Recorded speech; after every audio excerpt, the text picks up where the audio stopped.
हाँ तो बच्चों, आज का लेक्चर जो है उसको शुरू करने से पहले उसमें जो टॉपिक है उनको पढ़ाने से पहले मैं ट्राई करूंगा कि कुछ सवाल आपको प्रैक्टिस कराऊं वेक्टर सब्ट्रैक्शन के ऊपर। आप लोग को थोड़ा बहुत डाउट रहा होगा कि वेक्टर सब्ट्रैक्शन उतना फील नहीं आ रहा, ठीक है।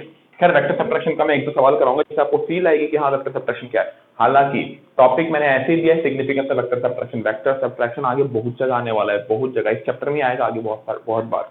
मैं अभी बस एक दो सिग्निफिकेंस दिखाऊंगा, मतलब बचकानी चीजें दिखाऊंगा, बड़ी बड़ी चीजें तो आ गया है, ठीक है। सिर्फ बेसिक्स क्लियर रखो अपना। चलो वेक्टर सब्ट्रैक्शन करने से पहले एक बात दिमाग में रखो कि वेक्टर को सब्ट्रैक्ट करने से पहले हमेशा दोनों वेक्टर को सेम पॉइंट से स्टार्ट करना प्लीज। मैं ये हमेशा सजेस्ट करता हूँ, हमेशा हर वेक्टर, सारे जो भी वेक्टर दिए सबको एक ही पॉइंट से स्टार्ट करने का ट्राई करो, वो काम हमारा बहुत आसान कर देगा। That's one advice for every one of you, ठीक है। चलो बोला है कि a man moving in a uniform horizontal circular motion, मतलब एक आदमी हॉरिजॉन्टल सर्कुलर पाथ में, ये वर्टिकल सर्कुलर होता है और ये क्या हॉरिजॉन्टल सर्कुलर पाथ, ठीक है। हॉरिजॉन्टल सर्कुलर पाथ में मोशन कर रहा है, 10 मीटर पर सेकंड इसकी स्पीड है। Find average acceleration between a and b, a और बी के बीच में एवरेज एक्सेलरेशन बताना है। If it takes 4 second to reach from a to b, यानी कि ए से बी में जाने में उसको 4 सेकंड लग रहा है। पहली बात, what is acceleration? Acceleration equal to change in velocity upon time taken, or v final minus v initial. Here velocity is what? Vector. Acceleration is also a vector. तो सब कुछ वेक्टर साइन से होगा, तो क्या मुझे यहाँ वेक्टर सम करना, सॉरी वेक्टर का सब्ट्रैक्शन करना पड़ेगा? बिल्कुल करना पड़ेगा। तो what is v final? v final is this. What is v initial? v initial is this. समझ में आ रहा है कि नहीं? ठीक है, मुझे v final और v initial का वेक्टर सब्ट्रैक्शन चाहिए। तो पहली बात, दोनों वेक्टर को सेम तरीके से बनाओ। तो हमारा जो v initial है वो कुछ ऐसा है, इसकी वैल्यू कितनी है बेटा? 10 मीटर पर सेकंड। v फाइनल क्या है? ऐसा। तो इसको मैं उठाकर यहां भी तो रख सकता हूं ना बेटा, यहां पे भी तो रख सकता हूं, हालांकि दोनों परफेक्टली परपेंडिकुलर हो तो बढ़िया है। तो ये क्या हो गया बेटा? v फाइनल, वो भी क्या है बेटा? 10 मीटर पर सेकंड। तो वेक्टर सब्ट्रैक्शन जब करेंगे तो मैंने क्या बताया था कि जो सेकंड टर्म है वहां से शुरुआत करो, दूसरे से शुरुआत करो, बताया था कि नहीं? सेकंड से शुरू, क्या बोला था? सेकंड से शुरू। तो सेकंड यानी कि v इनिशियल से शुरू करो, यहां से शुरू कैसे जाए? This will be what? v final minus v initial vectorially. आ रहा है समझ में? v final minus v initial vectorially.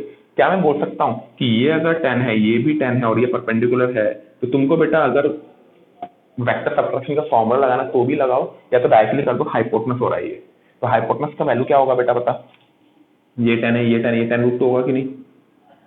10 root 2 होगा कि नहीं? टाइम कितना लगा? 4 सेकंड लगा। That is coming out to be 2.5 root 2 metre पर सेकंड स्क्वायर। अच्छा, कुछ बच्चे सोचेंगे sir V final minus V initial per 10 root 2 कैसे होगा? समझ में नहीं आया। कोई बात नहीं बेटा, ये बताओ सब्ट्रैक्शन का फॉर्मूला क्या था? Root over a square plus b square minus 2ab cos theta. मत भूलो। What is a 10? What is a 10? What is b 10? minus 2ab. What is cos? Angle between the two vectors. What is the angle between the two vectors? 90 degree. cos 90 कितना हो गया? 0। cos 90 0, यानी ये पूरा चीज क्या हो गया? 0। Root over tan square plus tan square कितना होता है बेटा? 10 रूट 2। इतना तो पता होना चाहिए यार, वही तो लिखा है मैंने। इतना तो करने का जरूरत नहीं, अपने को डायरेक्टली हम पता लगा सकते हैं हाइपोटेनस से, ठीक है। अच्छा, ये एंगल कितना आ रहा है बेटा? This angle is coming out to be 45 degree, that will also be 45 degree. अब मेन बात है कि एक्सेलरेशन कितना है? 2.5 रूट 2। अच्छा, एक्सेलरेशन का जो डायरेक्शन होगा क्या वही v final minus v initial का डायरेक्शन होगा, है ना? तो यानी कि एक्सेलरेशन भी इसी तरफ डायरेक्टेड है। अच्छे से बोला जाए तो एक्सेलरेशन इस तरफ डायरेक्टेड है, एक्सेलरेशन इस तरफ डायरेक्टेड है टुवर्ड्स, ऐसे करके लग रहा है एक्सेलरेशन। देख अच्छे से, ऐसे करके लग रहा है। इसका मैं और अच्छा सिग्निफिकेंस मुझे पता नहीं, देखो तुम लोगों को क्लास 9 में पढ़ाई की नहीं, आई एम प्रीटी श्योर कुछ ने पढ़ा होगा, कुछ ने नहीं पढ़ा होगा। सेंट्रीपिटल करके एक फोर्स होता है, सेंट्रीपिटल फोर्स, उसमें अभी नहीं जाएंगे। जिन्होंने पढ़ा है सेंट्रीपिटल फोर्स उनका थोड़ा बहुत आइडिया हो गया होगा, जिन्होंने नहीं पढ़ा कोई बात नहीं, पूरा डिटेल में समझा रहा हूँ। तुम मेरे को एक बात बता, एक आदमी मान ले, नाम क्या है, स्ट्रेट लाइन में जा रहा है। मान ले एक आदमी स्ट्रेट लाइन में जा रहा है, ठीक है। हॉरिजॉन्टल सर्कुलर मोशन की बात कर रहा हूं मैं। मान लो मैं सीधा जा रहा हूं, मैं क्या जा रहा हूं? ये मैं हूं, मैं सीधा गया फिर टर्न किया इस तरफ। तो मैं हॉरिजॉन्टली कैसे करूंगा? मैं सीधा गया फिर टर्न किया, ऐसा होगा कि नहीं? अच्छे से देख, सीधा गया फिर टर्न किया, सीधा गया फिर टर्न किया। तो मेरे को एक बात बता, मैं मान ले सीधा जा रहा हूं, मैं मान ले सीधा जा रहा हूं, मैं मान ले सीधा जा रहा हूं, सीधा जा रहा हूं, सीधा जा रहा हूं। मुझे अगर टर्न करना है तो मुझे किस तरफ फोर्स देना पड़ेगा? मुझे किस तरफ फोर्स देना पड़ेगा? इस तरफ कोई फोर्स देगा ना, ताकि मैं टर्न कर जाऊं। यानी कि अगर ये आदमी ऐसा जा रहा है, इसको अगर टर्न करना है तो इस तरह से फोर्स आएगा ना, देख टर्न करना तो इस तरह से फोर्स देते जाएगा तो धीरे धीरे टर्न करेगा टर्न करेगा टर्न करेगा। आया कि नहीं समझ में, आया कि नहीं समझ में, ठीक है। तो इसीलिए एवरेज एक्सेलरेशन क्या है, इस तरफ है। डाउट है कुछ, डाउट है कि खैर ये मैंने एक बहुत ही क्या कहते हैं बचकाने तरीके से इस चीज को समझाया है। जो सेंट्रीपिटल एक्सेलरेशन है उसका बहुत डिटेल में स्टडी करेंगे हम लोग हॉरिजॉन्टल सर्कुलर मोशन में, लेकिन जब करेंगे तब आपको और अच्छे से फील आएगी। अभी बस आइडिया लो, थोड़ा बहुत आइडिया लो कि फोर्स कुछ इस तरीके से लगेगा तभी तो बॉडी ऐसे टर्न हो पाएगी। और फोर्स और एक्सेलरेशन तो प्रोपोर्शनल टू ईच अदर होते हैं, F=ma, ठीक है। तो ये वाला पार्ट आई होप आप लोगों को क्लियर होगा कि एक्सेलरेशन कुछ इस तरीके से लग रहा होगा। बहुत मुझे पता है काफी लोगों को उतना क्लियर नहीं हो पा रहा होगा, बट थोड़ा टाइम दो, ये चीजें धीरे धीरे एब्जॉर्व होंगी। वेक्टर्स को थोड़ा टाइम देने की जरूरत है हमें। वेक्टर एक नया टॉपिक है, नया फील्ड ऑफ साइंस कहते हैं उसको, ठीक है। तो उसमें थोड़ा थोड़ा धीरे धीरे टाइम दो, आपको और अच्छे से फील आती जाएगी, ठीक है बेटा। तो बच्चों जो नेक्स्ट टॉपिक है वो है टाइप्स ऑफ वेक्टर। बहुत ही बचकानी चीज पढ़ा रहा हूँ, बिल्कुल कोई सिग्निफिकेंस नहीं है इनका, हालांकि कुछ कुछ चीजों का सिग्निफिकेंस होगा मैं बता दूंगा। टाइप्स ऑफ वेक्टर, पहला इक्वल वेक्टर। इक्वल वेक्टर यानी कि same magnitude same direction, A B C D सबका मैग्नीट्यूड भी वही, डायरेक्शन भी वही, ऑल आर इक्वल वेक्टर, ठीक है। नेक्स्ट हो गया ऑपोजिट वेक्टर। ऑपोजिट वेक्टर हो गया same magnitude but opposite direction, यानी कि ए इस तरफ बी इस तरफ, तो ए और बी ऑपोजिट वेक्टर है। सिमिलरली ए और ये वाला बी ऑपोजिट वेक्टर। समझ में आया कि नहीं। नेक्स्ट ऐसा भी बोला जाता है कि B is the negative of A. Obviously बात है बेटा, ए अगर इस तरफ है, मानो 10 न्यूटन ईस्ट, ये मानो 10 न्यूटन ईस्ट है, तो बी क्या होगा 10 न्यूटन वेस्ट। तो कह सकते हैं ना भाई a is the negative of b. समझ में आ रहा है कि नहीं, ठीक है। नेक्स्ट हो गया आपका कोइनिशियल वेक्टर। कोइनिशियल वेक्टर यानी कि स्टार्टिंग पॉइंट दोनों का सेम है, ये बहुत इंपॉर्टेंट चीज है कोइनिशियल वेक्टर। और हमें जब भी सम सॉल्व करेंगे हमारा दिमाग में ये रहना चाहिए कि हमें वेक्टर्स को कोइनिशियल वेक्टर करना है, ठीक है। तो ये हमारा क्या हो गया कोइनिशियल वेक्टर, दोनों का इनिशियल पॉइंट सेम है, मैग्नीट्यूड सेम और नहीं हो कोई मतलब नहीं है।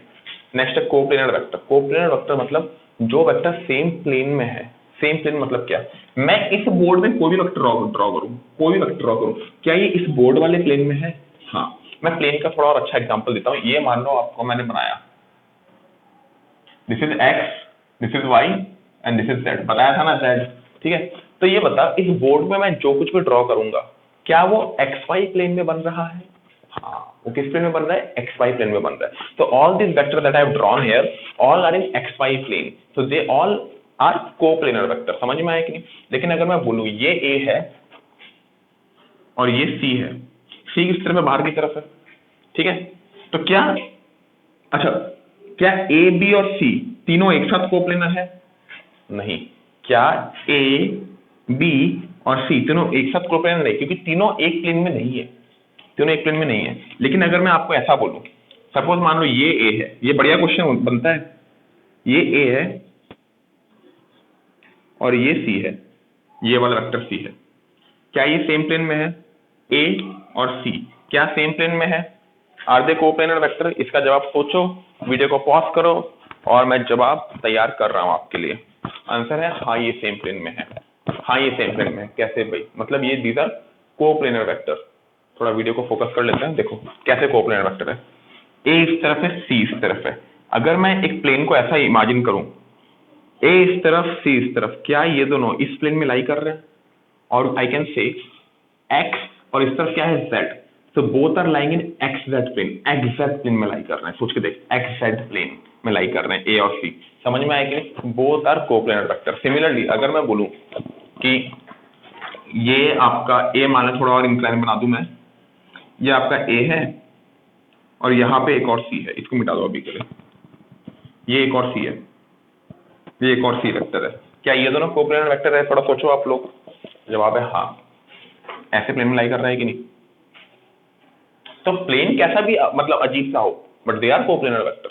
समझ में आया कि नहीं, डाउट है कुछ भी, ठीक है। चलो आई होप ये वाला आप लोग को समझ में आया होगा। तो आप बोलोगे कि सर कोई भी दो वेक्टर ले लो वो तो कोप्लेनर ही होगा, कोई भी दो वेक्टर कोप्लेनर होगा, नहीं, उनको कहते हैं स्क्यू वेक्टर। स्क्यू SKEW, ये आप 12th में मैथमेटिक्स में पढ़ोगे। मान ले ऐसे दो वेक्टर है, ऐसे दो वेक्टर, तेरे को समझ में आ रहा है, ऐसे दो वेक्टर है, क्या ये दोनों कोप्लेनर है। अगर ऐसा मैंने कर दिया तो ना, देख they can not lie in same plane, right. समझ में आ रहा है कि नहीं। तो these are not coplanar vector. हालांकि ये सब आपको मिलेगा 12th में, अभी ध्यान में इतना देने का जरूरत नहीं है, तो नेक्स्ट कोप्लेनर के बाद है हमारा कॉलिनियर वेक्टर। कॉलिनियर वेक्टर मतलब सेम लाइन में एग्जिस्ट करते हैं, और गौर से देखो दोनों सेम लाइन में, कोई मतलब नहीं है सब चीजों को पढ़ाने का। को टर्मिनस वेक्टर यानी कि सबका टर्मिनल पॉइंट सेम होगा, फिनिशिंग पॉइंट सेम होगा। मैं लिटरली बता रहा हूँ, आपको बस जानने का जरूरत यहाँ पे दो चीजें हैं, को इनिशियल और कोप्लेनर वेक्टर, इतना जान लो बात खत्म है। समझ में आया कि नहीं? ठीक है, नोट डाउन कर लो भाई। हाँ तो बच्चों नेक्स्ट है हमारा जीरो वेक्टर। जीरो वेक्टर क्या है भाई?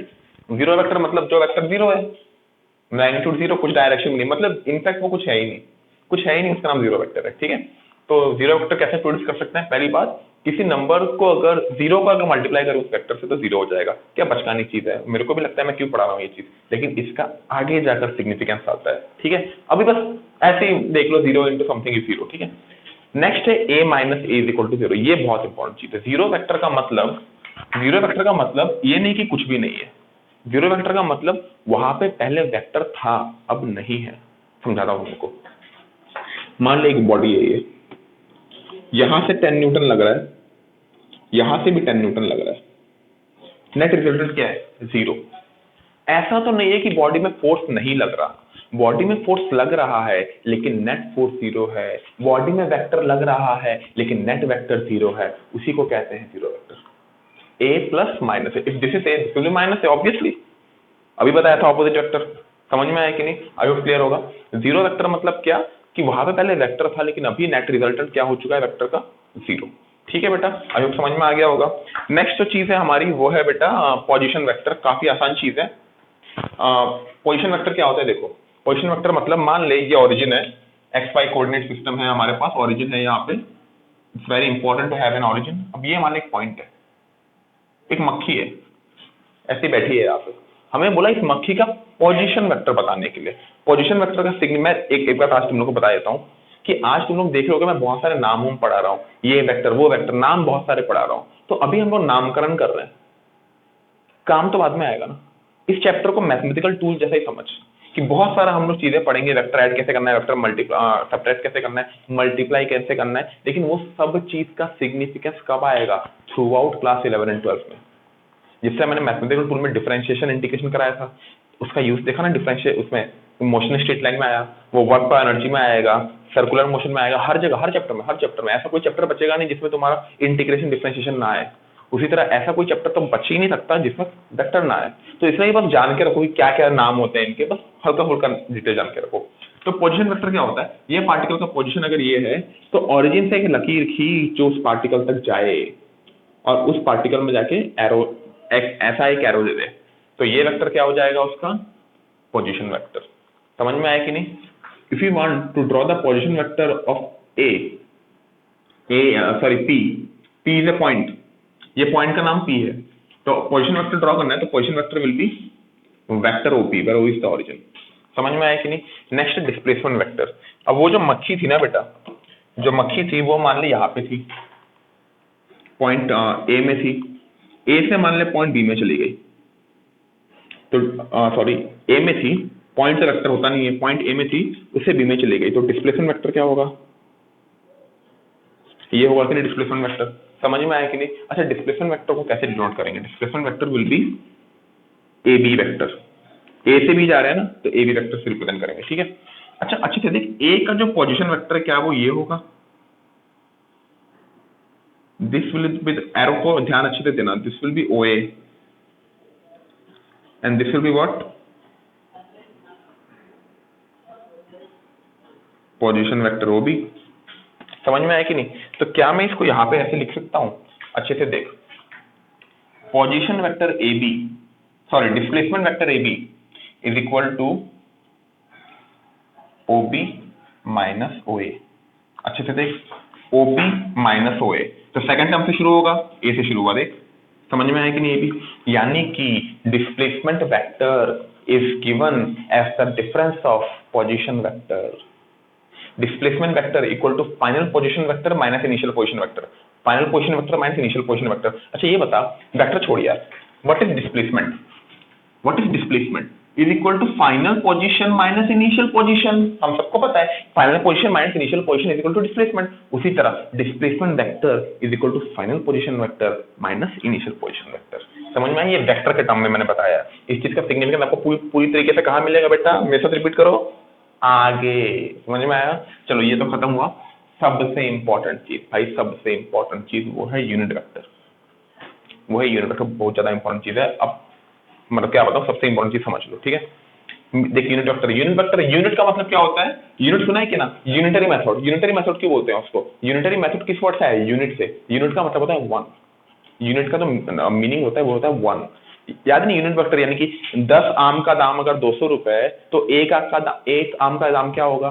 फिर हम लोग उससे 5 आम का दाम निकालते हैं। तो यूनिटरी मेथड में क्या करते हैं, पहले एक क्वांटिटी का प्राइस निकालते हैं। That's why it is called unitary method. Similarly unit vector मतलब एक, इसका मैग्नीट्यूड क्या होगा? One. Its magnitude is one. समझ में आया कि नहीं? नेक्स्ट, ये यूनिटलेस है। अब बोलोगे कि सर यूनिट वेक्टर कैसे यूनिटलेस? यूनिट का मतलब मैग्नीट्यूड वन है। यूनिटलेस का मीनिंग क्या है मैं बताता हूँ आपको धीरे धीरे। पहली बात, इसके सारे प्रॉपर्टीज हम लोग धीरे धीरे पढ़ेंगे। पहले मैं आपको एक वो बताता हूँ, एक काम की बात बताता हूँ। मान ले आपको मैंने काम दिया, आपको मैंने एक रजिस्टर दिया, आपको मैंने एक रजिस्टर दिया, ठीक है? और आपको बोला, आपको एक गली के सामने बिठा दिया, ये वो गली है, मान ले ये वो गली है, ठीक है? ये ईस्ट डायरेक्शन है, ये नॉर्थ डायरेक्शन है, और ये गली का एंगल है 30 डिग्री, ठीक है? आपको मैंने गली के सामने एक चेयर देके बिठा दिया और आपके हाथ में एक रजिस्टर दे दिया, और सॉरी रजिस्टर नहीं, रजिस्टर जिसमें लिखते हैं, ठीक है? एक रजिस्टर दिया और बोला कि इस गली से जो भी इंसान जाए, कितना भी दूर जाए, आपको लिखना है वो इन प्रॉपर वेक्टर फॉर्म। तो पहले एक इंसान 10 मीटर गया इस गली में, कितना मीटर? क्या 10 मीटर। तो क्या मैं बोलूंगा? फर्स्ट वेक्टर एक कह देते हैं उसको, vector is equal to 10 metre at 30 degree from east to north। ये बात समझ में आया कि नहीं? अब मान ले एक पक्षी गई, और पक्षी का जो वेलोसिटी था वो था मान ले 20 मीटर पर सेकेंड, उसी गली से गई, ऐसे उड़ के गई। ये भी ऐसे लिखेंगे कि नहीं? At 30 degree from. आप लोग बोल रहे हो मैं पूरा क्यों लिख रहा हूँ, समझ में आएगा पूरा क्यों लिख रहा हूँ? सारा काम का मीनिंग है बच्चों। अब मान ले एक और नाम क्या है तुम्हारा, फोर्स लगा, एक आदमी ने धक्का मारा, मान ले 6 न्यूटन का, इसको क्या लिखूंगा? 6 newton at 30 degree from east to west. देखो पूरा तो लिखना पड़ेगा, क्यों पूरा लिखना पड़ेगा? Because this part gives us magnitude and this part gives us direction, and a vector is incomplete without magnitude and direction. लेकिन तुम लोग को एक चीज समझ में आ रहा होगा कि सर आप बार बार क्यों at 30 degree from east to north लिख रहे हो? आप तो 3 बार लिख लिए, अब यहाँ से 50 वेक्टर जाएंगे तो आप हर बार ऐसा लिखोगे क्या? तो ऐसा लिखने का कोई जरूरत ही नहीं है सर। आप सिंपली ऐसा सिंपल सा एक काम करो, आप एक सिंपल सा काम करो, आप ना रजिस्टर के सामने ऐसा लिख लो, ये लिख लो sir, at 30 degree from east to north. इसको आप इक्वल टू एन कैप दे दो। ये एन लिखा और इसके ऊपर एक ऐसा सिंबल दिया, इसको कैप कहते हैं, कैप, CAP, टोपी, एन कैप। तो इसको हमने एन कैप बोल दिया। तो इसको अगर एन कैप बोल दिया तो सर आपका जो काम है ना वो आसान हो जाएगा। वो काम कैसे आसान होगा मैं बताता हूं। तो आपको हर बार ये कुछ लिखने का जरूरत नहीं है, ये कुछ भी आपको लिखने का जरूरत नहीं है।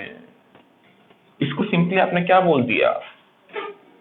N cap. इसको भी क्या बोल दिया? N cap. इसको क्या बोल दिया? N cap. काम खत्म, काम खत्म। और इसी को कहते हैं हम लोग यूनिट वेक्टर। क्या कहते हैं? Unit vector. यूनिट वेक्टर इन सिंपल वर्ड्स है एक लंबा सा डायरेक्शन को सिंपली एक वर्ड से समझाना, उसको क्या कहते हैं? Unit vector. तो यूनिट वेक्टर का नाम क्या है? Gives direction. अभी आपको समझ में आ गया होगा, गिव्स डायरेक्शन। नेक्स्ट चीज ये बताओ, एक और चीज, यूनिट वेक्टर को हम असलियत में है क्या? It is at 30 degree from east to north. At कभी नहीं होता, एट क्या? वन। ऐसे लिखोगे, one at 30 degree from east to north. कैसे? असलियत में क्या हो रहा है? A equal to 10 metre into n cap हो रहा है। तो असलियत में it will be what? 10 metre into what is n cap? 1 at 30 degree east to north. तो इसको अगर मैं फिर से लिखूं, this will become what? 10 metre at 30 degree east to north, यानी कि हमारे पास वही वेक्टर वापस मिल गया है। तो हम लोग क्या बोलेंगे कि यूनिट वेक्टर का मैग्नीट्यूड अगर 1 रखे तो ये हमारे मेन वेक्टर को तो अफेक्ट करेगा ही नहीं, इसलिए हमने इसका मैग्नीट्यूड क्या रख दिया, 1 रख दिया। अच्छा, अगर मैं इसको बोलूं कि यूनिट वेक्टर को 1 की जगह मैं 1 क्या रख दूं, 1 मीटर रख दूं, 1 मीटर रख दूं, तो यहाँ पे तो क्या कर देगा 1 मीटर, फाइनल आंसर क्या हो गया 1 मीटर 10 मीटर स्क्वायर। गड़बड़ हो गया ना भाई, इसलिए हम लोग क्या करते हैं यूनिट वेक्टर का कोई भी यूनिट नहीं रखते, that's why it is unitless. अब आपको शायद समझ में आया होगा यूनिटलेस क्यों है। यूनिट किस लिए आया, इस 1 के लिए आया। यूनिटलेस क्यों आया, क्योंकि इसका कोई पर्टिकुलर यूनिट है नहीं, कुछ मीटर सेकंड कुछ नहीं लगता, it is simply 1 and with some sort of direction. समझ में आया कि तो यूनिट वेक्टर बहुत इंपॉर्टेंट है, क्यों इंपॉर्टेंट है वो आगे आपको समझ में आएगा। मैं बता रहा हूँ, ये सब कुछ मैं इसलिए पढ़ा रहा हूँ ताकि आके मैं पूछ सकूं, ठीक है। तो आई होप ये वाला पार्ट आपको समझ में आया होगा। इसलिए यूनिट वेक्टर होने से हमारा काम आसान हो जाता है। इन शॉर्ट वो हम क्या देखता है, डायरेक्शन देता है। उसका मैग्नीट्यूड क्या है 1, यूनिटलेस क्वांटिटी, और रिप्रेजेंट कैप से होता है, any variable with cap, any variable in small letter with cap. ठीक है बेटा, नोट डाउन कर लो। तो अब यूनिट वेक्टर निकालना कैसे है, जैसे मैंने ये बताया था कि इस तरफ मान ले 10 मीटर जा रहा है कोई भी है, तो vector equal to 10 metre at 30 degree east to north. At 30 degree east to north को तो मैंने एन कैप बता दिया, है ना, एन कैप बता दिया। 10 मीटर क्या है, मैग्नीट्यूड, मैग्नीट्यूड को हम ऐसे लिखते हैं, या तो आप मैग्नीट्यूड को बेटा ऐसे लिख लो या ऐसे लिख लो, आपको जो लिखना है लिखो। मैंने सिंपल तरीके से लिखा है, मेरे को बेटा कठिन कुछ चाहिए ही नहीं, हम आसान तरीके से समझेंगे। तो एन कैप के आगे बेटा वेक्टर है भाई ए। अब आप बोलोगे सर क्या क्या नौटंकी करा रहे हो, कोई नौटंकी नहीं बेटा, आगे जब आएगा तो ये काम आएगा, ठीक है। क्योंकि मैं पहले बताता रहा हूँ, वेक्टर में आप जो पढ़ोगे ना मैं यही बताने वाला हूँ, ये आगे काम आएगा, ये आगे काम आएगा, ये आगे काम आएगा। जैसे एएसटी रूल बता रहा था, तो आप बोलोगे सर एएसटी रूल क्यों चाहिए, देखा ना काम आया। उसी तरह ये क्यों चाहिए, सब आगे काम आएगा, ठीक है। तो अभी बस नोट डाउन करते जाओ। इंपॉर्टेंट टॉपिक है, मैं बता रहा हूँ बेटा, 15-20 करोड़ स्टार लगा दो यहाँ पे, सबसे इंपॉर्टेंट टॉपिक है। और इस टॉपिक के बाद हमको ऐसा नॉलेज की प्राप्ति होगी कि भाई साहब जिंदगी आसान हो जाएगी फिर इसमें, अगर ये टॉपिक हो गया तो। कुछ कठिन नहीं है, सिंपली देख, मान ले कोई एक वेक्टर ए है, कोई एक वेक्टर है। अच्छा, वेक्टर है मतलब क्या, उसकी लंबाई कितनी है, ए के बराबर। अब बोलोगे ए के बराबर कैसी लंबाई होती है, बेटा वेक्टर है तो कुछ एक होगा ना, ऐसा कुछ एक होगा ना, 10 मीटर फ्रॉम समथिंग या 10 मीटर पर second, whatever something like that होगा ना बेटा।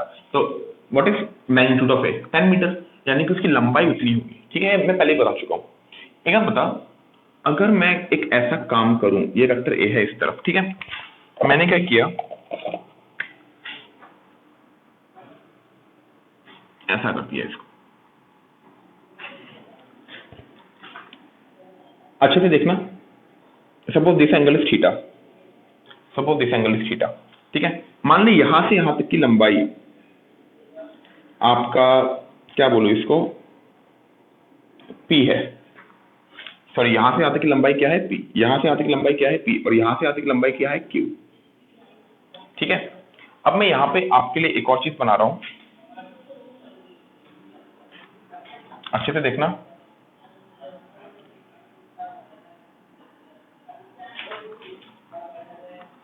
डायग्राम थोड़ा सा नीट एंड क्लीन हो तो बढ़िया है।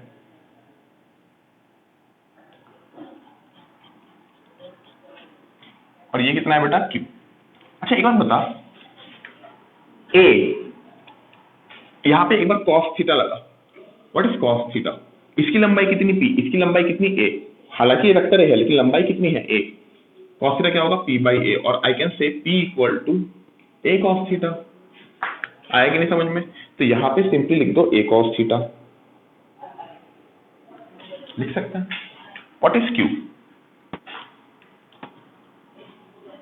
एक बार देख, क्यू डिवाइडेड, अच्छा ये क्यू है तो ये भी क्यू है, लंबाई क्यू है, तो क्यू बाई ए क्या है साइन थीटा, तो क्यू इक्वल टू क्या हो गया ए साइन थीटा। ये बात आई होप तुम लोग को समझ में आएगी। इसको मैंने क्या लिख दिया, ए साइन थीटा। अच्छा एक बात बता, अगर मैं, एक सेकंड वीडियो फोकस में है या नहीं, हाँ एक बात बता, अगर मैं instead of writing vector A, अगर मैं सिंपली लिखूं ए कॉस थीटा और ए साइन थीटा, अब मैं इन दोनों को मिटा दे रहा हूं यहाँ पे, ठीक है, इन दोनों को मिटा दे रहा हूं, सब कुछ मिटा दे रहा हूं, सब कुछ मिटा दे रहा हूं, ठीक है, सब कुछ अभी के लिए मिटा दे रहा हूं। तो मेरे को खुद एक बात बता, इन दोनों डायग्राम में क्या अंतर है, कुछ अंतर नहीं है, क्यों मैं बताता हूँ। क्योंकि तू खुद एक चीज देख, ए कॉस थीटा और ए साइन थीटा दो कोइनिशियल वेक्टर है, सेम पॉइंट से स्टार्ट हुए हैं, और ये दोनों को अगर मैं parallelogram law of vector addition से ऐड करूं, parallelogram law of vector addition से ऐड करूं, तो मुझे एक ऐसा वेक्टर मिल रहा है और वो एग्जैक्टली ए के बराबर होगा। क्यों? क्योंकि मैंने ए से ही तो वही दोनों को निकाला था, अच्छे से याद कर। ए से ही तो मैंने ए कॉस थीटा और ए साइन थीटा को निकाला था। तो वापस अगर मैं ए कॉस थीटा और ए साइन थीटा को ऐड कर दूं तो मुझे ए मिल जाएगा। यानी कि मैं कह सकता हूं कि या तो आप ए लिखो, या आप ए cos theta plus a sine theta लिखो, क्योंकि दोनों ही चीज बराबर है, अब बोलोगे कि सर दोनों एक साथ क्यों नहीं लिख सकते यार? या तो तेरे पास 5 केजी आम है, या तो 2 केजी आम और 3 केजी आम है। अब तो ऐसा बोलेगा क्या सर 10 केजी आम है मेरे पास? ऐसा तो नहीं बोलेगा। तो बोलेगा सर या तो मेरे पास 2 केजी प्लस 3 केजी है, या तो मेरे पास 5 केजी है, या तो मेरे पास 2 केजी प्लस 3 केजी है, या तो मेरे पास 5 केजी है। समझ में आया कि नहीं? हालांकि मैं जिस रिलेशन बता रहा हूँ कोई केजी वेक्टर नहीं होता, वो सब चीजों में मत जाओ, ठीक है। आई होप ये वाला पार्ट आप लोग को हल्का फुल्का समझ में आया होगा, ठीक है। वो बस फील देने के लिए कराया था, इसका कोई रिलेशन नहीं इससे। अब मैं तुम लोग को बता रहा हूँ, यानी कि vector a can be written as a cos theta vector plus a sine theta vector. समझ में आया कि नहीं? A cos theta vector plus a sine theta vector, यानी कि vector a can be written as a cos theta. अच्छा, मान ले एक्स एक्सिस में जो डायरेक्शन है उसको मैंने आई कैप दे दिया। अच्छा, आई कैप क्या है? याद है? यूनिट वेक्टर क्या देता है? मैग्नीट्यूड 1, और सिर्फ डायरेक्शन के देने में काम आता है। क्या देने में काम आता है? डायरेक्शन देने में काम आता है। याद है कि नहीं? यानी कि ये क्या हो गया? तो एक्स एक्सिस के जो डायरेक्शन है उसको हम आई कैप बोलते हैं। ये परमानेंट चीज है, परमानेंट यूनिवर्सल चीज है। एक्स एक्सिस को आई कैप बोलते हैं, और वाई एक्सिस की तरफ जो भी वेक्टर होगा उसको हम लोग बोलेंगे जे कैप स्मॉल लेटर में, और जेड एक्सिस में जो होगा उसको बोलेंगे हम लोग के कैप। ये बात समझ में आया कि नहीं? तो क्या मैं बोल सकता हूं, ए कॉस थीटा तो इसका लंबाई है, तो लंबाई मतलब मैग्नीट्यूड, और मैग्नीट्यूड आ गया ये, और डायरेक्शन क्या है बेटा? आई कैप। डायरेक्शन क्या है? आई कैप प्लस इसकी लंबाई कितनी है? ए साइन थीटा। डायरेक्शन क्या है? जे कैप। यानी कि मैं किसी भी वेक्टर को इस तरह आई और जे कैप में लिख सकता हूं। समझ में आया? इस तरह आई और जे कैप में लिख सकता हूं। अब एक और चीज, जिसके साथ थीटा होगा उसके साथ ए कॉस थीटा आएगा, ये बात दिमाग में रहना चाहिए। और जिसके साथ थीटा नहीं होगा उसके साथ क्या आएगा? ए साइन थीटा। ये बात आपके दिमाग में रहनी चाहिए। समझ में आ रहा है? मैं दोबारा बोल रहा हूँ, जिसके साथ थीटा रहेगा उसके साथ रहेगा ए कॉस थीटा, जिसके साथ थीटा नहीं रहेगा उसके साथ क्या आएगा? Sine theta. थीटा जिसके साथ, उसके साथ कॉस, जिसके साथ थीटा नहीं उसके साथ साइन। ये सारी चीजें दिमाग में रखोगे, मैं धीरे धीरे आगे बढ़ रहा हूँ और आपको आगे आगे समझाते जाऊंगा। अभी के लिए इतना दिमाग में रखो, ठीक है। अब आप बोलोगे कि सर ये सब हम लोग क्यों कर रहे हैं? एक बार पहले नोट डाउन कर लो ये सब चीजों को, नोट डाउन कर लो ये सब चीजों को। अब आप बोलोगे कि सर ये सब हम लोग क्यों कर रहे हैं? मैं समझाता हूँ क्यों कर रहे हैं। ये काम हमारा बहुत ज्यादा आसान कर देता है, पहले मेरा ये सवाल है कि दो vector at any angle theta आपको ऐड करना आसान है, या दो वेक्टर परपेंडिकुलर हो तो ऐड करना आसान है? क्योंकि दो वेक्टर जब एंगल थीटा में होते हैं तो रिजल्टेंट क्या आता है? Root over a square plus b square plus 2ab cos theta. समझ में आ रहा है कि नहीं? 2ab cos थीटा आता है, और साथ में इसका जो tan अल्फा आता है उसका भी फॉर्मूला क्या होता है? b sin theta by a plus b cos theta. ये समझ में आ रहा है? लेकिन अगर दो वेक्टर परपेंडिकुलर हो तो काम कैसे आसान होता है? देख, रिजल्टेंट क्या होगा? रिजल्टेंट ये होगा, है ना? तो रिजल्टेंट का फॉर्मूला क्या होगा? Root over a square plus b square. क्यों ए स्क्वायर प्लस बी स्क्वायर? क्योंकि ये पाइथागोरस थ्योरम बना रहा है। देख, ये ए है, ये लंबाई बी होगी, तो आर क्या होगा? Root over a square plus b square. जिनको पाइथागोरस थ्योरम नहीं आता, रूट ओवर सबको आता है। A square plus b square plus 2ab cos क्या होगा? 90 डिग्री। पर पूरा वीडियो में आ रहा है क्या? हाँ, पूरा वीडियो में आ रहा है। cos क्या होगा? 90 डिग्री। What is cos 90? 0। तो घूम फिर के देख, पाइथागोरस थ्योरम से आ रहा है।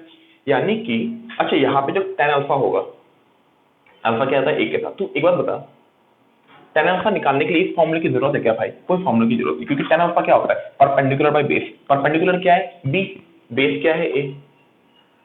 तू अच्छे से देखेगा तो भगवान करे अगर हमारी सारी चीजें ऐसी हो जाए, सारी चीजें अगर ऐसी हो गई तो मुझे कुछ फॉर्मूला, कोई वेक्टर का इतना फॉर्मूला याद रखने का जरूरत है क्या? नहीं जरूरत है। हमको सिर्फ क्या चाहिए?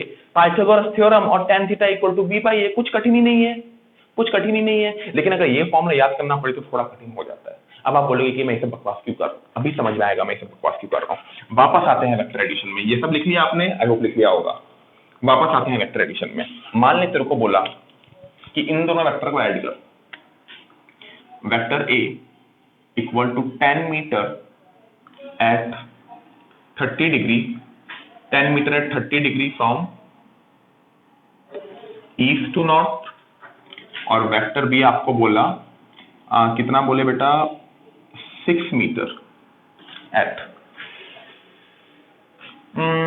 6 नहीं 10√2 metre at 45 degree from north to west. ठीक है, ये आपको एक सवाल दिया है, ये आपको एक सवाल दिया है। अब सुनना मैं सॉल्व कैसे करता हूं इसको। पहली बात डायरेक्शन बना लो सारी चीजें। This is what east, this is what west, this is what north and this is what south. पहला ए क्या है 10 metre at 30 degree from east to north, ये है वेक्टर ए 30 डिग्री, और दूसरा वेक्टर बी क्या है 10√2 at 45 degree north to west, north से वेस्ट 45 डिग्री, यानी कि ऐसा है, थोड़ा और नीचे की तरफ होगा, ये वेक्टर बी है और ये एंगल क्या है 45 डिग्री। अब आपको अगर वेक्टर एडिशन करना है तो पहली बात देख, ये एंगल कितना होगा, ये 60 डिग्री होगा, 60 प्लस 45 105 डिग्री, फिर root over a square plus b square plus 2ab cos 105 degree लिखो, क्योंकि देख मैं दोबारा बता रहा हूँ, ये एंगल क्या है बेटा 60 डिग्री, तो ए और बी के बीच में एंगल कितना हुआ 105 डिग्री। तो पहले ये फॉर्मूला लगाओ a square plus b square plus 2ab cos 105 degree, ठीक है।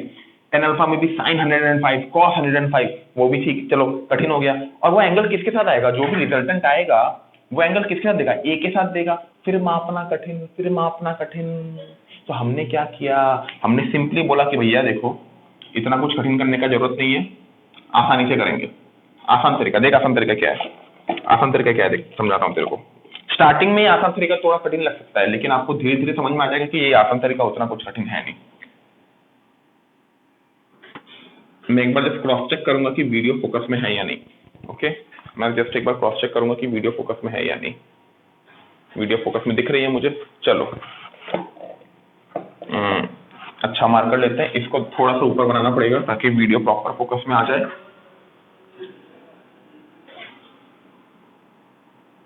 इधर देख, मैं ये जो वेक्टर ए है कितना है बेटा 10, यानी 10 का यहाँ पे क्या कंपोनेंट आएगा 10 cos 30, यानी यहाँ पे क्या आएगा 10 cos 30 डिग्री। समझ में आया, 10 का यहाँ पे क्या कंपोनेंट आएगा 10 sin 30 डिग्री, 10 sin 30 डिग्री। ठीक है, बढ़िया मार्कर लेते हैं भाई, सॉल्व करते हैं आगे। तो मैंने 10 को दो कंपोनेंट में तोड़ दिया। अब जब मैंने 10 को तोड़ दिया दो कंपोनेंट में, तो 10 तो गायब हो गया, ऑब्वियस सी बात है, क्योंकि इन दोनों से 10 बना था, तो 10 से मैंने ये दोनों बना दिया, बात खत्म, 10 को भूल जाओ अभी, यानी कि 10 का काम हो गया अपना। बी का अगर बात करें तो बी नॉर्थ में 45 डिग्री, तो बी का यहाँ पे क्या कंपोनेंट होगा, बी का मैग्नीट्यूड कितना 10√2, 10√2 cos 45 डिग्री यहाँ पे होगा, क्योंकि जिसके साथ एंगल उसके साथ cos होता है, बताया था कि नहीं। तो यहाँ पे क्या आ जाएगा, यहाँ पे क्या आ जाएगा बेटा 10√2 cos 45 डिग्री, समझ में आया कि नहीं। 10√2 का यहाँ पे क्या कंपोनेंट आएगा 10√2 sin 45 डिग्री, 10√2 sin 45 डिग्री, ये बात समझ में आया कि नहीं। अच्छा क्या पता sin 45 कितना होता है 1/√2, √2 कैंसिल, सिंपली 10 बचा। cos 45 डिग्री कितना होता है 1/√2, √2 कैंसिल, सिर्फ 10 बचा। sin 30 क्या होता है हाफ, तो ये कितना हो गया 5। cos 30 कितना होता है √3/2, ये कितना हो गया 5√3। तो अच्छे से देखेगा 5 × √3 कितना होता है 17.3, 8.65 होता है 5√3। ठीक है, तो अच्छे से देखेगा मैंने सारे इन दोनों वेक्टर को तोड़ के ऐसा कर दिया, यानी कि इनका जो अच्छा एक बता, इस वेक्टर को तोड़ा 2 में, इस वेक्टर को तोड़ा 2 में, यानी कि इन दोनों का जो रिजल्टेंट होगा क्या वो इन सब का रिजल्टेंट होगा, बिल्कुल बिल्कुल बिल्कुल, क्योंकि इन्हीं से तो बना है वो, तो इसका जो रिजल्टेंट होगा वो इसी का रिजल्टेंट होगा। तो इसका रिजल्टेंट निकालना कितना आसान है, मैं बताता हूँ क्यों। इस तरफ 10, इस तरफ 5, 10 + 5 कितना हो गया बता 15, कितना हो गया 15, यहाँ पे 10, यहाँ पे 8.65, इस तरफ कितना हो गया बता 10 - 8.65 कितना होता है 1.35, 1.35, यानी कि जो फाइनल वेक्टर होगा वो कुछ ऐसा बनेगा 1.35 और इस तरफ ये कितना बनेगा बेटा, इस तरफ ये कितना बनेगा 15, इस तरफ ये कितना बनेगा 15। अच्छा ये बता, यानी कि इन दोनों का रिजल्टेंट क्या था, वो जो मैंने काफी सारे बनाए थे, और उन सब का रिजल्टेंट ये इनका रिजल्टेंट देगा। अच्छा इन दोनों का रिजल्टेंट क्या होगा, सिंपली कोई बड़ी बात नहीं है, कोई बड़ी बात नहीं है, दो परपेंडिकुलर वेक्टर और दो परपेंडिकुलर वेक्टर का रिजल्टेंट जो होता है वो ये होगा। और ये रिजल्टेंट कैसे आएगा, root over a square plus b square. देख परपेंडिकुलर वेक्टर का रिजल्टेंट निकालना सबसे आसान है, 15 स्क्वायर प्लस 1.35 स्क्वायर। देख हमने कितना कठिन कैलकुलेशन को अपना दिमाग लगा के इजी कर दिया। अब आप बोलोगे कि सर ये कितना है, ये मान ले तेरा बीटा है, suppose this is your beta, तो 10 बीटा कितना हो गया बेटा, perpendicular by base, what is perpendicular, ये लेंथ तो 15 के बराबर होगी, 15 बाई 1.35, तो जो भी होता है beta is equal to tan inverse 15 by 1.35, किससे, कहां से, वेस्ट से नॉर्थ। समझ में आया कि देख कैलकुलेशन कितना आसान हो रहा है, सबसे इंपॉर्टेंट बात है हमें दिमाग चलाना और कैलकुलेशन कितना आसान हो जा रहा है वेक्टर एडिशन में। ठीक है, अब आप बोलोगे नहीं सर ये मेथड तो हमको पसंद नहीं आया, हमें पिछला मेथड ही पसंद है, पिछला मेथड हमको ज्यादा आसान लगता है। चलो मैं आपके लिए भी मेरे पास एक सवाल है, मान ले, अच्छा ये वाला पहले मिटा दो, ये वाला नोट डाउन कर लो आप लोग, और मैंने जितने स्टेप्स बनाए थे सारे नोट डाउन करो, वीडियो को पीछे जाओ पॉज करो, सारे स्टेप्स को नोट डाउन करो, मैंने जो आपके वेक्टर्स को तोड़ के बनाया था उसको भी नोट डाउन करो। ठीक है नोट डाउन करो। चलो मैं एक बार इसको मिटा देता हूं, इसको मिटा रहा हूं। अब मैं आपको एक और चीज बताता हूं, हालांकि मेरा बहुत मंशा थी, मंशा तो बेटा बहुत पहले से ही थी कि मेरे को ये सब चीज क्लास में पढ़ाना है, लेकिन अब क्या कर सकते हैं, किस्मत का खेल तो देखो। एक बार देख लेते हैं वीडियो फोकस में आ रहा है क्या, हाँ बच्चे वीडियो तो फोकस में लग रहा है मेरे को। चलो याद है मैंने जब 10 का कंपोनेंट तोड़ा था तो यहाँ पे कितना आ रहा था बेटा, यहाँ पे आ रहा था 10 cos 30 डिग्री, तो मैंने इसको यहाँ पे कैसे बनाया था 10 cos 30 डिग्री। cos 30 क्या होता है, √3/2, याद है 5√3 था, याद है 5√3 था। यहाँ पे कितना था, यहाँ पे था वो 15, याद करो 5 + 10 15 था, और यहाँ पे कितना था, मेरे हिसाब से 10 था। ठीक है कुछ ऐसा हमारा आ रहा था, और 5√3 होता है 8.65। अब मान ले तेरे को बोला कि ए और बी को ऐड नहीं करना है, ए बी और सी को ऐड करना है। सी मान ले बोल दिया आपका 10√3 metre at 60 degree, at 60 degree नहीं, एट 30 डिग्री मान ले, एट 30 डिग्री वेस्ट टू 30 नहीं 60 मान ले यार, कठिन करते हैं, 60 डिग्री वेस्ट टू साउथ। मतलब अभी एक और वेक्टर है जो कि 10√3 है, 10√3 ऑब्वियसली थोड़ा लंबा होगा, थोड़ा लंबा बना देता हूं मैं, यहां से एंगल 60 डिग्री है। आ रहा है कि नहीं समझ। अब बोला है कि इन तीनों का रिजल्टेंट निकालो। अब बच्चे परेशान, उन्होंने बोला नहीं सर हम तो पहले वाले मेथड से ही करेंगे, पहले वाले मेथड से देखते हैं कैसे कर पाते हो। पहले वाले मेथड से करोगे तो देखो कैसा रिजल्ट आएगा। पहली बात, पहले वाले मेथड से करोगे तो आप लोगों को सबसे पहले तो इन दोनों का रिजल्टेंट निकालना पड़ेगा। कैसे, रूट ऑफ, अच्छा इन दोनों का बीच का एंगल कितना है, ये 45 और ये कितना हो गया 60, तो इसका मैं एक शॉर्ट डायग्राम यहाँ पे बना रहा हूँ। ठीक है, इन दोनों का रिजल्टेंट आएगा 45 + 60 105 डिग्री। पहले root over 10 square plus root over 10√2 square plus 2ab cos क्या 105, फिर वो तो निकाल लिया, फिर tan अल्फा करके भी b करके tan अल्फा निकाल लिया। अच्छा अल्फा किसके साथ आएगा, वेक्टर ए के साथ। वेक्टर ए मान लो 10 माना है, यानी कि अल्फा किसके साथ आएगा, ये मान लो इन दोनों का रिजल्टेंट है, इन दोनों का रिजल्टेंट मान ली ये है, तो अल्फा किसके साथ आएगा, ए के साथ आएगा। अल्फा हमेशा वेक्टर ए के साथ आता है, हमने इसको वेक्टर ए माना है, मान ली इसका वेक्टर ए माना है, तो खुद बता अल्फा जो आएगा इसके साथ आया अल्फा। समझ में आया कि नहीं। अब तुझे अगर इन तीनों का रिजल्टेंट निकालना है तो तू कैसे करेगा, पहले इन दोनों का रिजल्टेंट निकालेगा, कुछ एक आएगा इन दोनों का रिजल्टेंट, और उस रिजल्टेंट को तो इससे ऐड करेगा, फिर से वेक्टर रिजल्टेंट करके। समझ में आ रहा है कि नहीं। स्टेप्स क्या है देख, in simple words you have to do vector a plus vector b plus vector c. Suppose vector a plus vector b is vector d, तो फाइनल रिजल्ट क्या होगा, vector d plus vector c. तो this is your vector d, और vector c कैसा है बेटा, ऐसा है, ये एंगल क्या है 60 डिग्री। अब बेटा सबसे कठिन काम तो तेरा ये हो गया कि तू वेक्टर डी और वेक्टर सी के बीच में एंगल निकाले। कैसे निकालेगा, देख तेरे को ये 60 डिग्री पता है, तेरे को ये एंगल पता होना पड़ेगा। अब ये एंगल पता होने के लिए तुझे प्रॉपर यहां से मेजरमेंट करना पड़ेगा। ये 30 डिग्री है, ये कितना है 30 डिग्री, फिर बोलेगा कि सर इसको हम थीटा मान लेते हैं, तो 30 degree plus alpha plus theta is equal to 180 degree, उससे थीटा निकालेगा, फिर थीटा के साथ 60 डिग्री ऐड करेगा, तो तेरा टोटल एंगल आएगा इन दोनों के बीच में। फिर तो इस फॉर्मूले में अप्लाई करेगा, फिर घटिया सा रिजल्ट, और फिर रिजल्ट इसके साथ कुछ एक एंगल देगा। बहुत घटिया रिजल्ट है वो सब चीज, बहुत घटिया, मेरे को तो पर्सनली बहुत घटिया लगता है कि बड़ा कंफ्यूजिंग मेथड है। तो हम तो अपने को उतना कंफ्यूजन चाहिए ही नहीं। अपन ने बोला कि अपने को ये सब घटिया चीजों की जरूरत नहीं, मिटाओ इनको, हटाओ सीन से इनको। हम सिंपल तरीका करेगा भाई, सिंपल तरीका क्या है, कॉम्पोनेंट में तोड़ दो, तीनों के कॉम्पोनेंट में तोड़ दो। देख, ए को मैंने उनके कॉम्पोनेंट में तोड़ दिया ऑलरेडी, बी को भी मैंने ऑलरेडी तोड़ दिया, 10 आया था। ए को कॉम्पोनेंट में तोड़ा था तो ये क्या आया था, 5 और 8.65 आ रहा था, 5 और 8.65 आ रहा था। 10√2 को तोड़ा था पिछले क्वेश्चन में, तो 10 और 10 आ रहा था। इसको तोड़ते हैं, 10√3 यहाँ पे 60 डिग्री, यानी कि 10√3 यहाँ पे क्या आएगा, 10√3 cos 60 डिग्री, यहाँ पे क्या आएगा 10√3 cos 60 डिग्री, और इसका यहाँ पे क्या आएगा 10√3 sin 60 डिग्री। तो यहाँ पे हमारा आएगा 10√3 cos 60 डिग्री, और नीचे क्या आएगा 10√3 sin 60 डिग्री।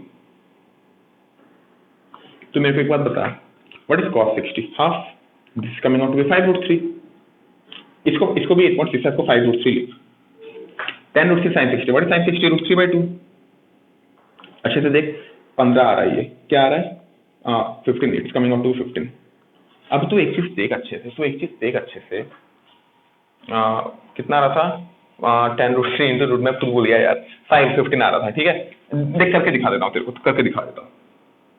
10√3 इंटू क्या आ रहा था बेटा, sin 60 इज हाउ मच, √3/2, 2 और 2 कैंसिल, 5, √3 5 से जा 15, तो 15 आ रहा है। अब तो एक बात बता, मुझे इन तीनों का वेक्टर सम निकालना है, तो मैं इनके कंपोनेंट्स को तोड़ दिया, कंपोनेंट्स को तोड़ दिया और सिंपली ऐड कर दिया मैंने सबको, वो भी तो सही है। अच्छा, इनको ऐड करूंगा तो क्या आ जाएगा, देख 5√3 और ये 5√3 कैंसिल करेगा, तो सिंपली मेरे पास क्या बचेगा, 10 बचेगा।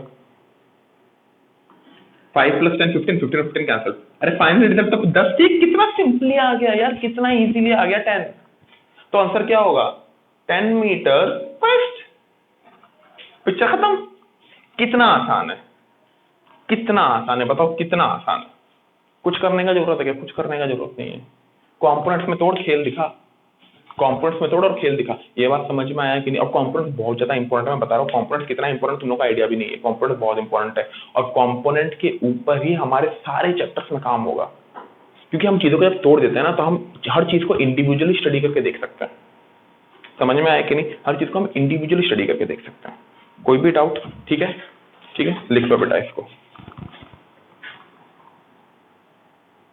हाँ तो बच्चों, एक सवाल मैं आपको कर रहा हूँ जिससे आपको मतलब ये समझ में आ जाएगा कि कितना इजी है जब हम वेक्टर को रिजॉल्व करके करते हैं। तो बोला है वेक्टर ए दिया हुआ है, वेक्टर बी दिया हुआ है, बोला है कि a + b और a - b हमको निकालना है, ठीक है। पहले वेक्टर ए को बनाते हैं, अंदाजे में कुछ ऐसा है, vector a 10√2 at 45 degree from x to y, यानी कि ये x है, ये y है, कितना एंगल बना रहा है 45 डिग्री। नेक्स्ट बोला है b है 10 along x axis, यानी कि b कितना है बेटा 10, b is 10 along x axis, this is vector a and this is vector b। और समझ में आ गया होगा। अब हम लोग सिंपली क्या करेंगे बेटा, सिंपली क्या करेंगे, वेक्टर a को इसके कंपोनेंट्स में लिख देंगे। तो वेक्टर a इक्वल टू क्या होगा, वेक्टर a का ये वाला कंपोनेंट क्या होगा बेटा 10 10। अच्छा, b के लिए वेक्टर b को भूल जा कि वेक्टर b सीन में, तो वेक्टर को क्या लिख सकता हूँ, ये कंपोनेंट प्लस ये कंपोनेंट, सही बात है कि नहीं। तो वेक्टर ए का ये वाला कंपोनेंट क्या होगा 10√2 cos 45 डिग्री, 10√2 cos 45 डिग्री, क्या कौन सा डायरेक्शन x एक्सिस, यानी कि क्या आ जाएगा i कैप, प्लस 10√2 का यहाँ पे क्या कंपोनेंट आएगा 10√2 sin 45 डिग्री, क्या आएगा j कैप, क्योंकि वो y एक्सिस में है। वेक्टर b किस तरह से है, वो तो ऑलरेडी x एक्सिस में है, तो उसको अपने को उसका बेटा x एक्सिस में, यानी कि y कंपोनेंट कुछ है ही नहीं इसका, यानी इट विल बी सिंपली 10 पहले। अच्छा, इसको थोड़ा नीचे लिखते हैं, vector b is equal to 10 what, i cap और j कैप, बेटा i कैप, समझ में आया। अच्छा, व्हाट इज cos 45 डिग्री 1/√2, 1/√2 और 1 ये गया, सिंपली 10 बचा, तो this will become 10 i cap. sin 45 is 1/√2, 1/√2, 1/√2 गया, this will become 10 j cap, ठीक है। अब देख, तो पहला vector a plus vector b, कुछ नहीं है, लिख दे, what is vector a 10i plus 10j plus what is vector b 10i। तो i को i के साथ ऐड कर दे, कितना हो गया 20i प्लस 10j, बात खत्म, बात खत्म। 20i plus 10j। Next two vector a minus vector b क्या होगा, a माइनस वेक्टर b क्या होगा, a माइनस b कर 10i प्लस 10j। मैं सबका सिग्निफिकेंस तेरे को दिखा रहा हूँ, minus 10i cap, 10i cancel किया, कितना बचा 10j कैप, 10j कैप। अच्छा a माइनस b का सीन एक बार देखते हैं। तो ये बता, ये अगर a है और ये b है, तो अपने को अगर a माइनस बी निकालना है तो सेकंड से शुरू यानी कि b से शुरू करेंगे, तो b से शुरू करेंगे a तक जाएंगे, ये आएगा कि नहीं a माइनस बी, ये आएगा कि नहीं a माइनस बी। अच्छे से देख, ये 10√2 है, ये 10 है, ये 45 डिग्री है, तो ये भी तो 10 ही होगा। पाइथागोरस थ्योरम लगा, 10 10 10√2, ये क्या होगा बेटा 10, किस तरफ से, ऊपर की तरफ यानी y एक्सिस। देख अच्छे से 10j कैप, थोड़ा एनालाइज करेगा तो समझ में आ जाएगा। नेक्स्ट अगर अपने को वो निकालना है, देख रिजल्टेंट उसका निकालना है, यानी कि हमारा अगर दोनों को ऐड करना है तो ऐड करेंगे तो हमारा कुछ ऐसे आएगा, ऐड करेंगे तो हमारा कुछ ऐसे आएगा, कुछ ऐसे आएगा। तो अच्छे से देख, अच्छे से देख, इस बॉडी का x कंपोनेंट इतना होगा और y कंपोनेंट इतना होगा। x कंपोनेंट देख कितना ज्यादा है 20i के, y कंपोनेंट कितना है 10j के। समझ में आया कि नहीं। अब मैं तेरे को एक चीज बता देता हूँ, एक चीज बता देता हूँ, इसको मिटाओ। हमारा जो फाइनल रिजल्टेंट आ रहा है वो कुछ ऐसा आ रहा है, जिसका x कंपोनेंट क्या है बेटा, x कंपोनेंट कितना है 20i, y कंपोनेंट कितना है बेटा 10j। तो एक बार बता, ये लेंथ 10 है, ये लेंथ 20 है, तो ये लेंथ कितना होगा 20 स्क्वायर प्लस 10 स्क्वायर। समझ में आया कि नहीं। Can I say our vector a plus vector b will be equal to root over 20 square plus 10 square. ये कितना होता है बेटा रूट ओवर 500, और सिंपली राइट 10√5। अच्छा ये एंगल अगर अल्फा है, इसको अल्फा मान ले, what will be 10 alpha, what will be 10 alpha. कोई फॉर्मूला की जरूरत नहीं है, सिंपल ट्राइंगल है, perpendicular by base, perpendicular is 10 base is 2, यानी कि alpha equal to 10 inverse half from what, from x to y। कितना सिंपल है, कितना सिंपल है। देख अपने को कोई कचरा महसूस करने का जरूरत नहीं, कितना सिंपल सुंदर तरीके से आता है। ये तरीका भी से प्रैक्टिस करो, जितने वेक्टर सम आए, वेक्टर सम या वेक्टर सब्ट्रैक्शन है, सब में यही मेथड लगाओ, कंपोनेंट तोड़ के सॉल्व करने का ट्राई करो, देखना तुम्हें कॉन्फिडेंस आ जाएगा। And this method is very useful, very useful this method. समझ में आया बेटा। तो जितने होमवर्क मैंने दिए वेक्टर सब्ट्रैक्शन के, वेक्टर एडिशन के, आपका मैंने जो असाइनमेंट वगैरह दिया है उसमें भी आप ये ट्राई कर सकते हो। ठीक है बेटा, चलो आई होप समझ में आया होगा ये वाला चीज। अब ये बच्चों हम रिजोल्यूशन ऑफ वेक्टर्स को लेके थोड़ा सा और डिटेल में चर्चा करेंगे। तो टॉपिक का नाम है ऑर्थोगोनल यूनिट वेक्टर्स, हालांकि मैं आपको पहले ही पढ़ा चुका हूँ। ऑर्थोगोनल मतलब म्यूचुअली परपेंडिकुलर, आपस में परपेंडिकुलर। आपको पता है कि एक्स वाई और जेड एक्सिस आपस में परपेंडिकुलर है, तो इसलिए उनको ऑर्थोगोनल एक्सिस भी बोला जाता है। ठीक है, तो उसी तरह ऑर्थोगोनल यूनिट वेक्टर मतलब एक्स वाई जेड एक्सिस का यूनिट वेक्टर। तो एक्स एक्सिस में जो यूनिट वेक्टर होता है उसको हम लोग क्या कहते हैं बेटा आई कैप, वाई एक्सिस को जे कैप और जेड एक्सिस को के कैप। इतना तो आपको अभी तक समझ में आ गया होगा। चलो मान लो पहले 1D की चर्चा करते हैं। 1D की एक वेक्टर है जो एक्स एक्सिस में है, इसका नाम वेक्टर ए है, लेकिन इसकी लंबाई स्मॉल ए है, इसकी लंबाई स्मॉल ए है। तो क्या मैं कह सकता हूं कि इसका मैग्नीट्यूड स्मॉल ए होगा, magnitude of vector a will be small a, और इसको रूट ओवर ए स्क्वायर लिख दिया। बोले कि सर क्यों लिखा है ऐसा, आगे समझाता हूँ, आगे समझाता हूँ।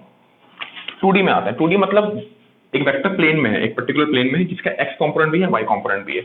आपको पता है कि ये ए है तो इसका एक्स कंपोनेंट ये होगा, ये ए है तो वाई कंपोनेंट ये होगा। कैसे निकालोगे, यहाँ पे एंगल थीटा मान लो, ए cos थीटा ए sin थीटा करके निकालो, कोई बड़ी बात नहीं है। या सिंपली आप ट्राइंगल एक ड्रॉ कर लो, एक ट्राइंगल ड्रॉ कर लो। तो आपको ट्राइंगल सॉरी रेक्टेंगल, एक रेक्टेंगल ड्रॉ करो इस तरीके से कि वो उन दोनों एक्सिस को कंटेन करे। तो तुम्हारे पास ऑब्वियसली ये लेंथ और ये लेंथ आ जाएगी। अभी तक तो ये सब समझ में आ ही गया होगा। तो ए का जो कंपोनेंट है, सॉरी एक्स का जो कंपोनेंट आया वो स्मॉल ए, वाई का जो कंपोनेंट आया स्मॉल बी। तो क्या मैं वेक्टर ए को A I cap plus B J cap लिख सकता हूँ। ए इंटू यहाँ का डायरेक्शन क्या है आई कैप, प्लस बी यहाँ का डायरेक्शन क्या है जे कैप, क्योंकि ए आई कैप एक अलग वेक्टर है, बी जे कैप एक अलग वेक्टर है, और उन दोनों का vector sum capital a cap है, उन दोनों का vector sum capital a cap है। समझ में आया कि नहीं, डाउट है कुछ। मैग्नीट्यूड ऑफ ए कितना होगा, root over a square plus b square. कैसे बेटा, ये ए ये बी तो ये बी बी ए, पाइथागोरस थ्योरम लगा, root over a square plus b square, कोई बड़ी बात नहीं है। नेक्स्ट है बेटा 3D के लिए।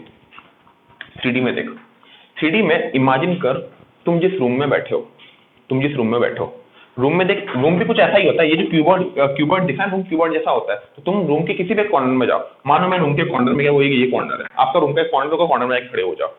जो खड़ी वाली एक्सिस है वो क्या हो जाएगी, वाई एक्सिस। जो ऐसी वाली एक्सिस है वो हो जाएगी एक्स एक्सिस, और जो ऐसी वाली एक्सिस है वो हो जाएगी जेड एक्सिस। तो आप क्या करो, जिस रूम के कोने में खड़े हो उस रूम के कोने में जाके खड़े हो जाओ। पहली बात तो वीडियो को देखते देखते देखते खड़े हो जाओ। तो पहले इमेजिन कर लो आपका एक्स एक्सिस क्या है, वाई एक्सिस क्या है, जेड एक्सिस क्या है, ठीक है। उसके बाद रूम के उस कॉर्नर से, रूम के ठीक डायरेक्टली ऑपोजिट में कॉर्नर होगा, ठीक डायरेक्टली ऑपोजिट में कॉर्नर होगा। उस कॉर्नर से एक वेक्टर को इमेजिन करो, उस वेक्टर को इमेजिन करो। तो वो वेक्टर ये वाला है, इस कॉर्नर से इस कॉर्नर से वो वेक्टर ये वाला है। तो उसका जो एक्स कंपोनेंट होगा, उस वेक्टर का जो एक्स कंपोनेंट होगा वो आपका रूम का एक विड्थ होगा। जो वाई कंपोनेंट होगा वो रूम का ये वाला विड्थ होगा, कंप्लीट रूम का विड्थ। और जो जेड कंपोनेंट होगा वो रूम का कंप्लीट वो वाला विड्थ होगा। सोच के देखिए, एक बार क्लास में होता तो मैं करा देता यार, फिजिकल क्लास में नहीं हो, मैं क्या कर सकता हूँ, मैं आपको बता सकता हूँ कि आपको क्या करना है ताकि आपको समझ में आए। दोबारा बताता हूँ, रूम के कॉर्नर में जाओ, x y z axis decide कर लो, उस कॉर्नर से लेकर रूम के ऑपोजिट कॉर्नर तक एक वेक्टर इमेजिन करो या एक डंडा इमेजिन करो। एक डंडा रखा हुआ है, एक डंडा रखा हुआ है। तो उस डंडे का एक्स कंपोनेंट क्या होगा, जो रूम का एक एज होगा। वाई कंपोनेंट क्या होगा, जो दूसरा रूम का दूसरा एज होगा। जेड कंपोनेंट क्या होगा, जो रूम का तीसरा एज होगा। समझ में आया कि नहीं, ठीक है। अब मान लो जो x में जो एज है उसका लंबाई a है, y में जो एज है उसका लंबाई b है, और z में जो एज है उसका लंबाई c है। तो क्या बोल सकता हूं मैं, 3D का जो वेक्टर होगा that will be the vector sum of a i cap plus b j cap plus c की कैप। तीनों का जब वेक्टर सम करूंगा तो मुझे वेक्टर ही मिलेगा। तो ऐसा सोच, कोई भी वेक्टर है, कोई भी वेक्टर है, ठीक है। जनरली हम लोग क्या बनाते हैं, ऐसा वेक्टर आप लोग तो यूज्ड हो चुके हो, ऐसा वेक्टर से a i cap plus b j cap. तो जरूरी है कि हर वेक्टर इसी बोर्ड में मैं बनाता हूँ। कोई वेक्टर है मान ले ऐसे ऐसे है, कोई वेक्टर, ये वेक्टर तो ऐसा है, कोई वेक्टर मान ले ऐसे है, तो इसका x कंपोनेंट भी कुछ एक होगा, y कंपोनेंट भी कुछ एक होगा, और z कंपोनेंट भी ना होगा। z कंपोनेंट भी ना होगा तो z कंपोनेंट भी तो लिखना पड़ेगा। वो कैसे लिखेंगे, c के कैप से, c के कैप से। और आपको ये क्लास 9वीं या 10वीं में आप कर चुके हो, अगर क्यूबॉइड का साइज a b और c है तो उसका जो बॉडी डायगोनल का लंबाई होता है वो होता है √a² plus b² plus c²।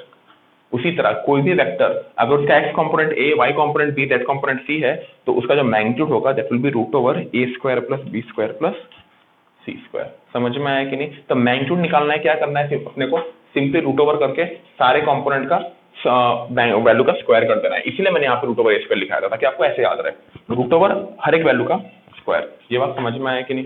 कोई भी डाउट बेटा, कोई भी डाउट तो आप लोग मेरे को एनी टाइम तो नहीं, मैं मैसेज कर देना या कॉल कर देना, ठीक है। लिख लो इस चीज को।